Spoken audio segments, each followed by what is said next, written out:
የእግዚአብሔር ቃል ወደ ዮሐንስ መጣ። እሱም በዮርዳኖስ ዙሪያ ባሉት ከተሞች ሁሉ እየዞረ የንስሐን ጥምቀት ይሰብክ ነበር። ከኃጢአታችሁ ተመለሱ ተጠመቁም፣ እግዚአብሔርም በምሕረቱ ይቅር ይላችኋልና። በነቢዩ ኢሳይያስ የትንቢት መጽሐፍ እንዲህ ብሎ እንደተጻፈ በምድረ በዳ የሚጮህ ሰው ድምፅ እንዲህ ይላል፣ የጌታን መንገድ አዘጋጁ፣ ይጓዝበት ዘንድ ጥርጊያውንም አቅኑ። አዘቅቱ ሁሉ ከፍ ይበል፣ ኮረብታውና ተራራውም ሁሉ ዝቅ ይበል።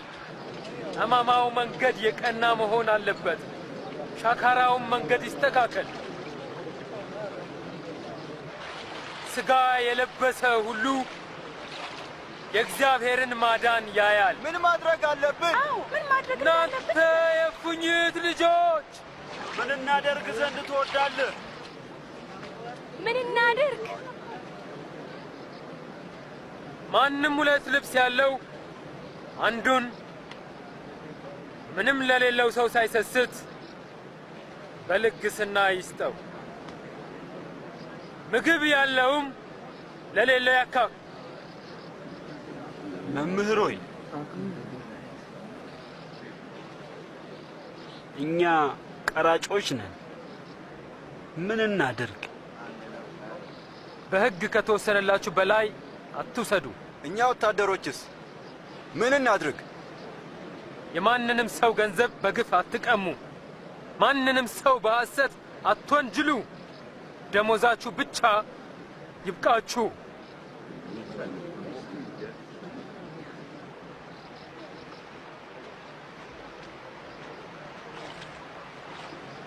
ንገረን እስቲ፣ አንተ ክርስቶስ ነህ?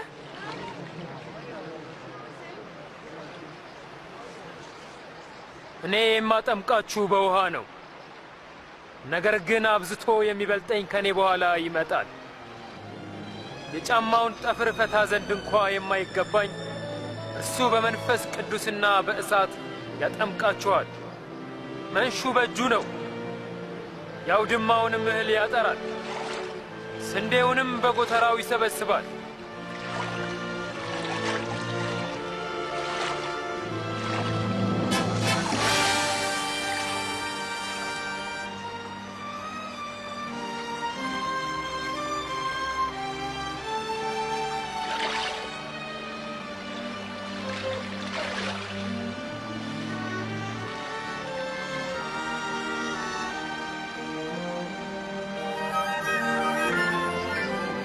ሕዝቡ ሁሉ ከተጠመቁ በኋላ ጌታ ኢየሱስም ተጠመቀ።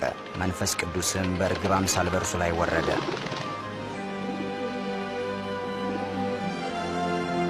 ከሰማይ የመጣ ድምፅም የምወድህ ልጄ አንተ ነህ፣ በአንተም ደስ ይለኛል አለ።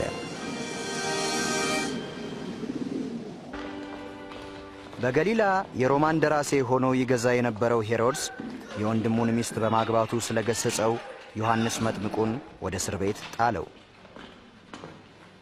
እሺ። በማግስቱም ናይን ወደምትባል ከተማ ደረስ። በዚያም ሰው ለመቅበር ተሸክሞት አየን። ሟቹም ለእናቱ አንድ ነበር። ጌታም እናቱን ባየ ጊዜ ራራላት። ቀርቦም አንተ ጎበዝ ተነሳ እልሃለሁ አለው። ሞቶ የነበረው ቀና ብሎ ተቀመጠ። ኢየሱስም ልጇን ሰጣት።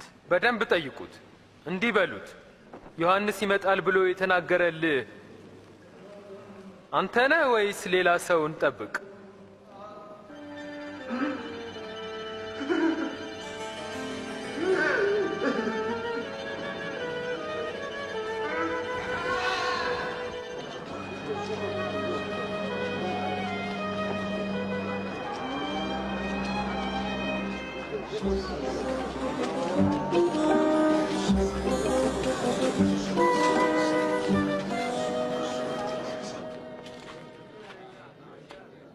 ጌታ ሆይ